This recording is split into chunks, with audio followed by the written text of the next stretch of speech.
Sports Bar is up next. Do you like that?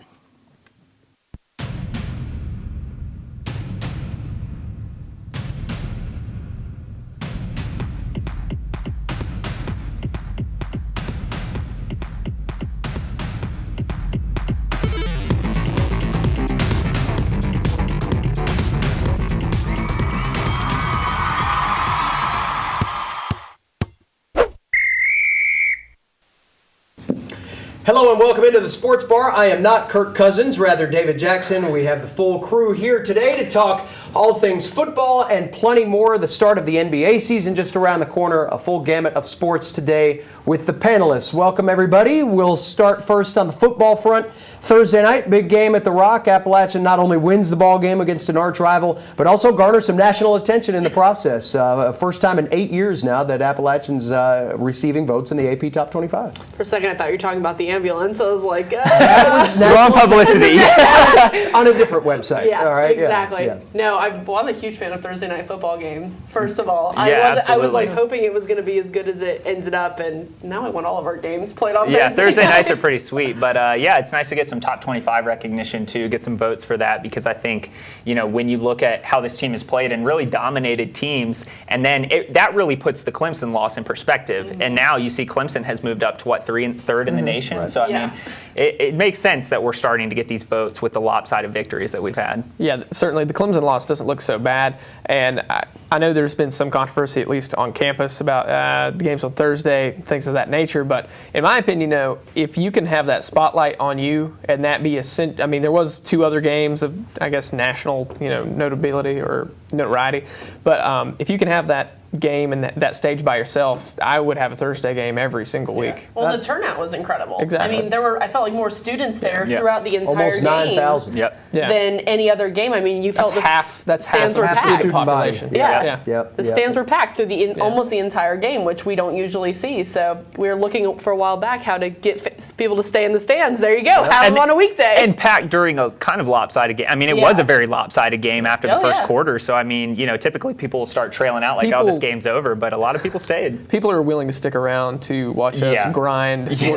Around. Yep, exactly. Well, and that was another interesting aspect of it, too, is that you mentioned there were other games going on that night. I believe Cal, UCLA, or UCLA was Temple, playing. ECU. And Temple and Yep, East Carolina. And Mm-hmm. East Carolina had a lead and lost it in that national spotlight. And Appalachian has their opportunity at virtually the same time and ends up winning their ball game. Great opportunity, too, with the national light shining on the program.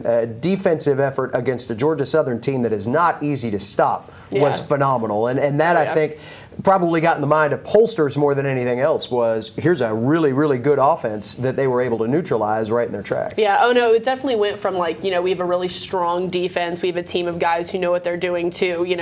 We have one of the best defenses that I've watched play recently. I feel like we've gone from, they're a really good team. They're doing this, they put a defense on the field that was incredible. So I mean, the guys couldn't do anything wrong. It seemed like at one point. So I mean, I don't think that we could have done anything better than what we did. Well, I think when you look at it, I think Georgia Southern had 188 yards rushing overall, and 86 was on the first drive. So when you really put that in perspective, I mean, the first drive, I was sitting there watching. I'm like, oh, here we go. This is what this game is going to be. It's just going to be up and down the field, both teams. And the defense really just decided it's not going to be like that, and they really capitalized and turned it around. And I think that just speaks to the type of defense that we have. I mean, this defense did the same thing against Clemson when you really look at it. I mean, it wasn't that early in the game, but they had a bad route for a couple plays, really, that turned it into a 28-point deficit there. And then they turned it around and really shut it down. And it's a big credit to the defense and the defensive coordinator. Yeah, having watched Appalachian play other triple option offenses in the past, whether that be the Citadel, Wofford, or Georgia Southern, I mean, all of which run essentially the same offense. I wasn't surprised to see us struggle in that first drive, because even in those past games, in years past, even though you practice the triple option offense all week, until you kind of get through that first drive, or it seems that way, the defenses tend to not get their footing. But it seemed, at least for Appalachian, after that first drive, the guys played more assignment football. Yep. Yeah. And Nate Woody, I'm sure, talked some sense into him on the sideline. He after said that first one drive. adjustment. He said one minor adjustment was the only thing. They had 86 yards on that first drive, like you mentioned. They had 86 yards total until the last drive of the fourth quarter when they finally scored again in kind of garbage time there. But still a stunning victory. Now do you feel like transition is almost in the rearview mirror because you've had that grand win on a national stage, you're getting AP votes, you're having that national spotlight shine down, but also bowl eligible for the first time. That is a major hurdle that it takes some programs years to get to, and now Appalachian does that really in about 18 months when you really put the calendar to it. Yeah, well, for right this moment, I think transition period for us is kind of in the rearview mirror. But I'm looking ahead. Not that I'm not enjoying this season. Yeah. This is terrific. Yeah. But 2 years from now, when a lot of these guys currently, a lot of the guys off the offensive line that just happen to gel well right now, 2 years down the road, do we have the same recruits, or is the offensive line that same cohesive group due to coaching, or is this particular group right now just special for a number of reasons, whether it's do they really get along or they just happen to be better.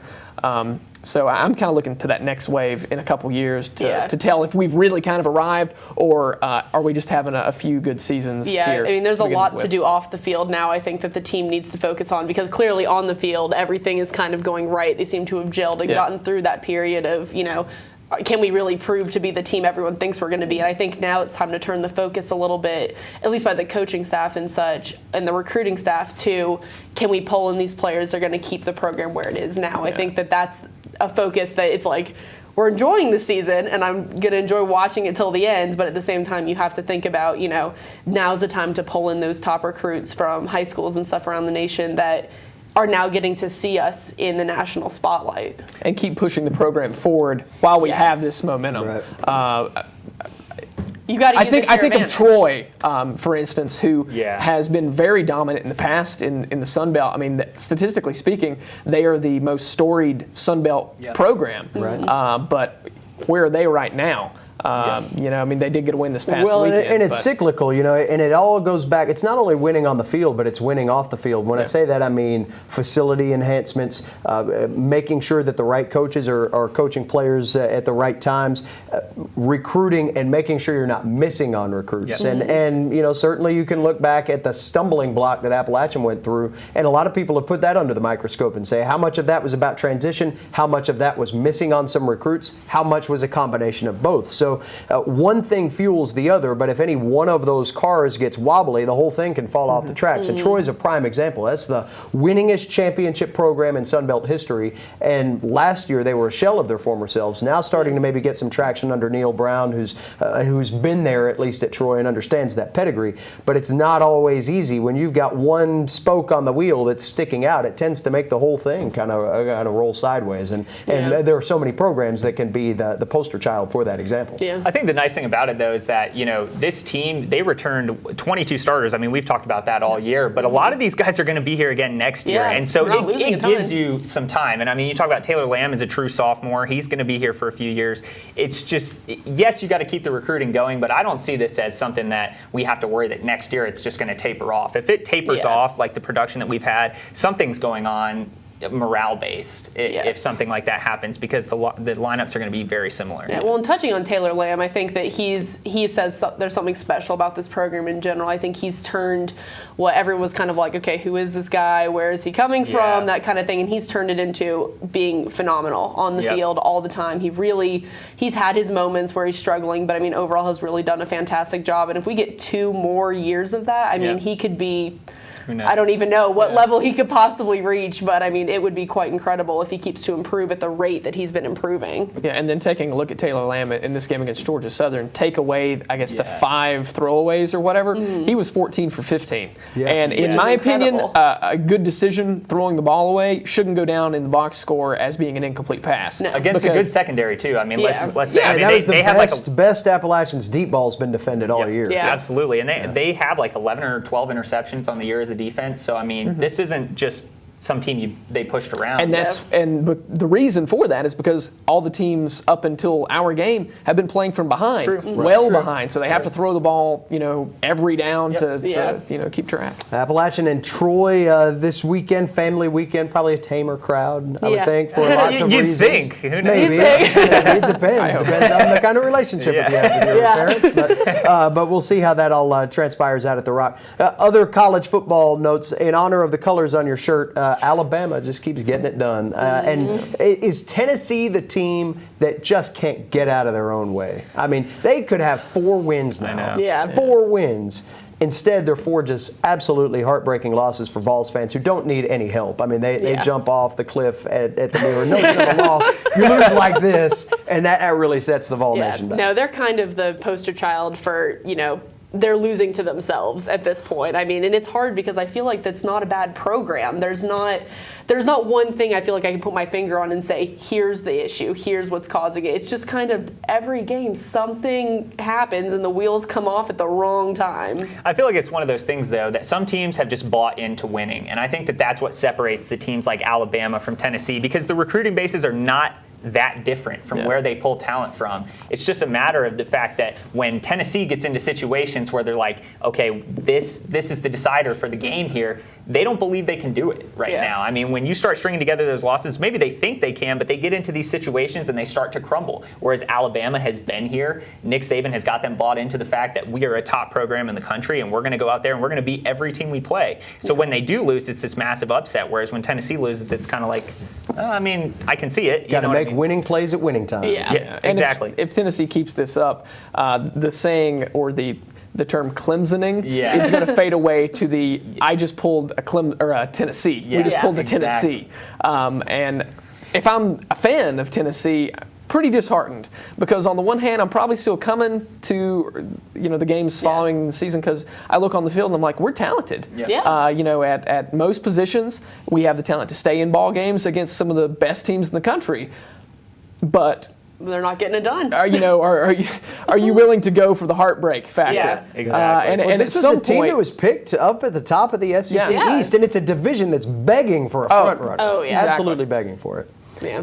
Speaking of begging, Florida State begging for maybe one more shot at deciding, do you kick the field goal, not kick the field goal? This lesson has been learned before, speaking of Alabama. But this time it's Georgia Tech. And, Georgia Tech is that one team in the ACC that no matter how good or bad they are, if you've got a season that's on a meteoric rise, you better hope the Yellow Jackets aren't on your schedule because they always beat somebody that messes up their season, whether it's Duke a few years ago, Florida State this time, Georgia Tech ruins the party again. Yeah, you want to talk about Clemsoning? There you go. Perfect example. I'm just saying, that is honestly, a team that always is on the up, the rise. Because that's the one game that Clemson normally would lose. Exactly. And we talked about it. I mean, Georgia Tech started the year ranked so highly that we were like, oh, they played Notre Dame, and you're like, oh, maybe there's a chance, things like that. And they started to fall under that radar with stringing together losses. But it doesn't take away the fact that they still can put together. Somehow every year they get this marquee win that you're just like, there's no way they should have won that game, and they do it. And it happens to be against Florida State, which really helps out Clemson now because it kind of seemed like it was Clemson, Florida State, and everybody else. And now it seems to be just Clemson. Yeah, and a lot of the criticism that I heard from analysts and just other people about should have Florida State kick the ball, should they not, should they have just taken it into overtime or whatever. I mean, I think that's a no-brainer. If I'm Jimbo Fisher, I'm definitely kicking that football because I have one of the, if not the best kicker in the country. Right. So, I want to win that game. I want to get out of there. I don't want to play overtime. Certainly it's a breakdown in protection, and it's unfortunate for Florida State that ball gets blocked and then returned for a touchdown. And the whole city of Atlanta was freaking out in that game watching that crowd. But certainly exciting, and from an ACC perspective, maybe you have one less team now that's kind of in that talk for the playoff, but the great game to watch. It's all Clemson or nothing. Exactly. At this point, it's crazy to see special teams touchdowns deciding games like this. I mean, weeks in a row now. A lot of them. Exactly. It's these are plays that you typically see one happen a year, like the Alabama play, like you're talking about. And now we've had back-to-back weeks. That's a play we're still talking about. So well, it's not Alabama, Auburn, so probably not the same level, but maybe at least in the Atlantic Coast country. Well, another interesting kind of storyline this year has been all of these coaching changes midway through. Al Golden finally, I think Al Golden actually got let go in a sense that it's better for him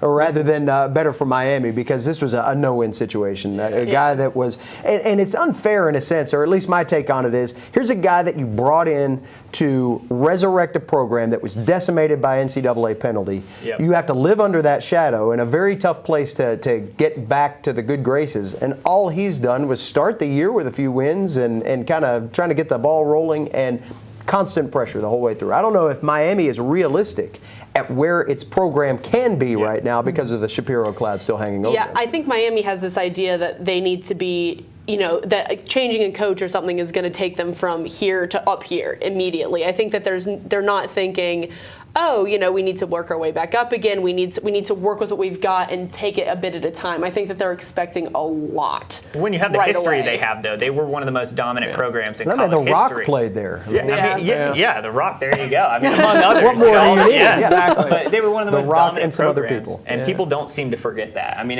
if Alabama was struggling the way that Miami is, there would be Alabama fans every year that were like, "Oh, this guy can't cut it. He's not Bear Bryant. He's not this." You know what I mean? Well, I think in terms of the U and their past success, and then what people should expect out of them now, it's kind of the Oakland Raiders, Cleveland Brown effect, where if you're not getting the job done in 8 games, we'll just fire you mid-season, and so then you have the revolving door, and then your recruiting can't keep it up. I will say though, from a recruiting standpoint, excuse me, Miami was still getting it done.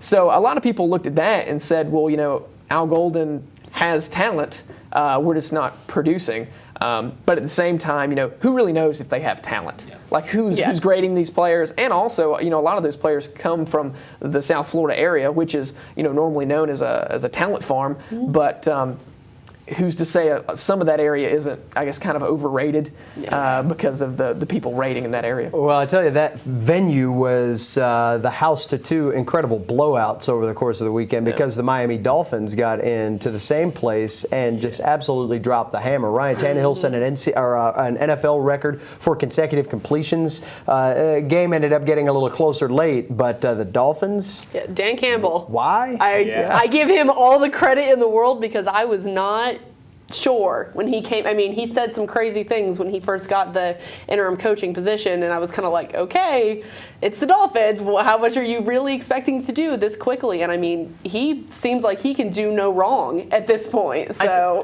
I think it's one of those teams, though. The Dolphins were underachieving, and they weren't doing what they were built to do. And I think that starts with the running game. And they spent so much time trying to pass. And they do have solid receivers, but Tannehill, I still think, is not there yet. He's probably the second best quarterback in the conference, no doubt, behind Brady. But at the same time, and then on the respect of Campbell, if you're going to be an interim coach, if you actually want a shot at getting the head coaching spot, you got to shake things up. You got to come in and get these players to buy into you quickly, so you're not just the guy who's there, a placeholder for a few games. I mean, it definitely helped though. He was coming in as the tight end coach. He was coming in as someone who knew the program really well. He knew the players well. I think that there was a certain amount of trust that was already built that I think wouldn't have been there if they had promoted even someone just further out of the program, even if it's been, not someone so central to the coaching staff. Well, if they keep hitting each other in full pads every single day and through week 16 and running the Oklahoma drill every practice, which from what I understand is essentially what they've been doing, they're not going to make it the whole season, and you're going to have some disgruntled players. It's also incredibly against the collective. That's what I was going to say. Can't do that. So I'm not saying anything to the Dolphins about these and we're talking about it, but no one seems to want to phone down to that coaching staff. But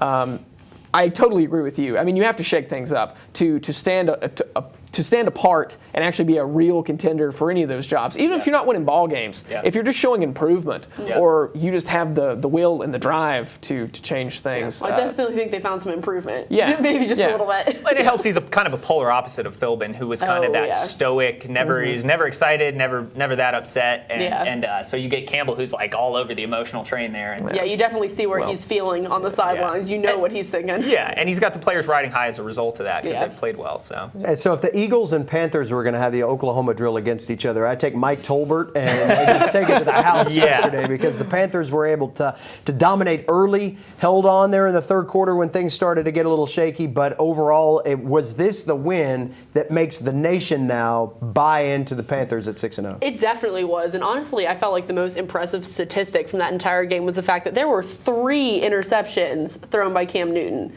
And they still won, which I think says a lot about the rest of the team, because if you can take something like that in any other ballgame would be considered kind of, turnovers, they're the reason there's an issue and all this stuff. If you can take that and turn it into a win like this, the nation's going to buy into it. People are going to look at you and say, clearly something else is going right, because even if your quarterback isn't necessarily getting it done 100% of the time, the rest of the team clearly is.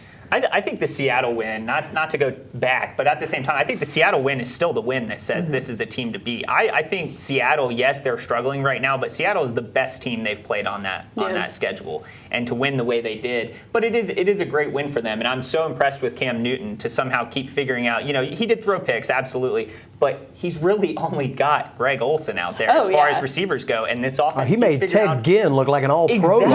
Exactly. And so when you talk about, I don't know what the Panthers are going to end up doing the rest of this season, but it looks really, really good for next year. When you talk about Kelvin Benjamin coming back, another year under Funchess' belt, this is going to be a really solid team going forward, and they've locked up Newton.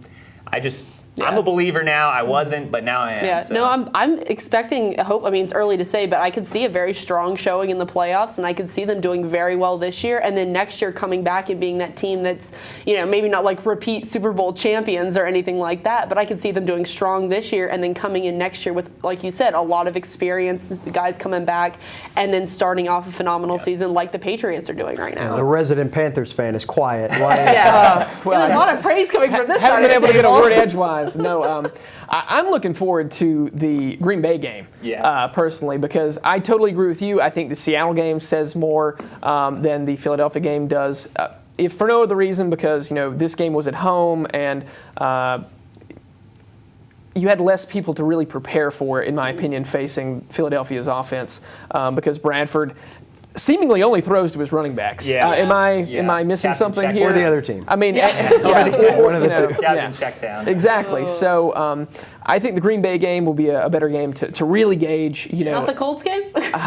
Well, I'm still hoping. Okay. That Colts offense Colts. might score some points. I don't believe in the defense. I really hope so, because I'm gonna have to sit through that game. So I don't know. We'll see. But if they're able to keep pace with Aaron Rodgers and the Packers, then I'll be a real playoff. It'll believer. say a lot about them. Even if it's not a win, it'll say a lot. Sticking on the pro sports beat in Charlotte, Hornets start their season this week. Miami, then Atlanta, then back home to play Atlanta. So it's not like the easiest start for a franchise that, I guess in preseason prognostications, at best you're thinking probably 6th in the East. Realistically battling for 8th. But that seems to be the place that the Hornets are. Without Michael Kidd-Gilchrist, it's hard to imagine, unless they do something with the roster outside of what they've got for opening night, it's hard to imagine them battling much higher than 8th or 7th. You'd need some really big games from some draft picks and Nicholas Batum and guys like that. I mean, even with Kidd-Gilchrist, this is a team that still I don't see in the top half of the East for sure. But without him, it's going to be really hard, and it's going to be a gelling process. I mean, you can only gel it so much as a team during the preseason, and they had a lot of shuffling. I mean, you bring in Lynn, you bring in Batum, you bring in Kaminsky in the draft. I mean, they really kind of have a lot of new faces in the organization, and it just takes time to gel. And it's tough to start a hard schedule like that, but at the same time, there's still 82 games, so we'll see. Yeah. Well, I think this is a Hornets roster that's more talented than it's been in a long while. I look back, I think it was the 2010 season they made the playoffs as the Bobcats, and you had guys like Gerald Wallace, who was a talented player and meant so much to that team. But I think this team would wipe the floor with that team. Yeah. But you're kind of still in the same position from a conference perspective, where you're probably still only fighting for 8th. And I think that says something about the Eastern Conference. I think it is getting a little better, even though it's still the redheaded stepchild to the Western Conference in the NBA.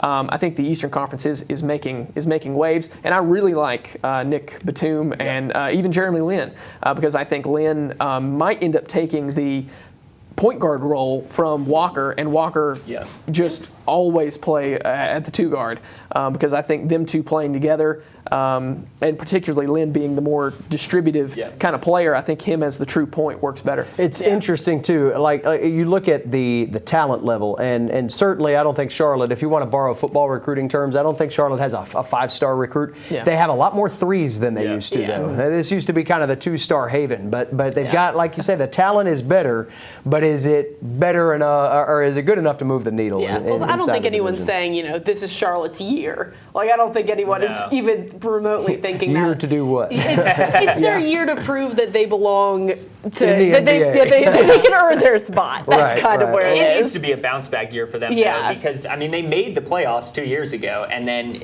I know I had high expectations for them last year, and it just never seemed to click. Al Jefferson was hurt, and, I don't think anyone expected them to fall as far as they did, or as hard as they did, and so you're returning, like I said, there's been some shuffle, but they have some similar pieces. And you hope that they can try to kind of rekindle that. But I think a lot of their wins and losses will rely a lot on whether Al Jefferson is healthy or not. They don't need to do everything, but they need to do something. Time for my favorite part of the show. Not to cut you guys short here, but it's time for Monday Night Football picks. Can we see the scoreboard, please? Yes. 5-2, 2-2. Yeah. All right, so Don't we've got need that. the Ravens and somebody, right? The Cardinals? That sounds right. Some birds are playing tonight. Who is your bird of choice? Well, first of all, disclaimer, I do not think the Ravens are going to win this ball game. I really don't. But I'm picking the Ravens. Bold move, The Cotton. best reason. Because I have to buck the trend that you see on the board with that taking one score. for the team. I like I it. mean, if we're going to make any headway on David over here, someone has to pick the team that's going to lose the game from now. Looking at it now.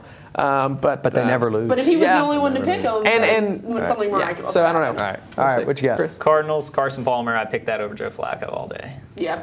Cardinals, I think this is their game to lose. It's a tough pick for me because I despise Joe Flacco. But my broadcast partner on the radio broadcast played for the Ravens for 5 years, so go Baltimore. The Purple Birds defeat the Red Birds. And I'm a Cubs fan. I can't pick the Cardinals to win. No matter what the sport. That does it for us here on the Sports Bar. As always, we welcome your comments and commentary at watchapptv.com. Until next time, I'm David Jackson. Thanks for joining us.